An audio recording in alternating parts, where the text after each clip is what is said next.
Позачергове засідання без результату. Верховна Рада зібралася, але навіть не внесла до порядку денного законопроект президента щодо змін у виборче законодавство. Ініціатива Володимира Зеленського передбачала запровадження пропорційної виборчої системи без мажоритарки і зниження прохідного бар'єру до 3%. Чому депутати відмовилися змінювати правила на позачергові липневі вибори, Олена Стецюк продовжить.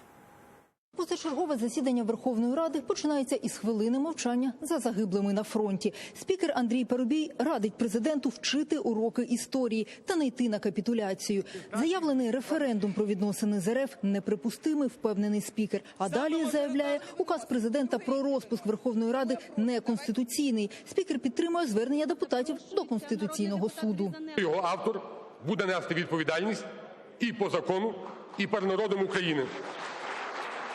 Усьому прийде свій час. Один президент вже починав свої дії з порушення Конституції. Президент, який 2 дні тому клявся на вірність Конституції, топчеться по ній ногами. Президент Зеленський діє як Янукович. Сьогодні Рада зібралась через звернення Володимира Зеленського ухвалити зміни до закону про вибори народних депутатів, скасувати мажоритарку та знизити прохідний бар'єр до 3%. Поки апарат друкує для нардепів президентський законопроект, вони сперечаються, в який же спосіб слід обирати наступний склад парламенту. Більшість заявляє, корупційну мажоритарку слід скасувати, а пропорційна система має бути за відкритими партійними списками. Списки мають бути відкритими, а пропоноване зниження прохідного бар'єру до 3% створює ситуацію політичної безвідповідальності і може бути шляхом до політичної дезінтеграції України, проведення до парламенту регіональних політичних проєктів та кишенькових партій, які фінансуються олігархами. Хочете відкрити списки? Відкрийте списки, кожна партія. Надрукуйте на всіх засобах масової інформації. У «Батьківщині» теж проти мажоритарки. Деякі списки, хоч у фракції не кажуть, але наполягають документ підтримати. Давайте за неї проголосуємо і зробимо перший крок. Потрібна нова виборча система без мажоритарки. І на вибори парламентські треба йти виключно з новою системою, інакше нічого не зміниться. Ми голосуємо за. Мажоритарники різної думки про зміни. Відкриті списки повинні бути, але за пропорційною системою, як вона є.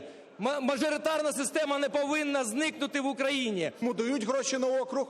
Хто голосує за бюджет, не читаючи його, тому дають гроші на округ. Ви це хочете зберегти? Ви хочете гречку зберегти на округах?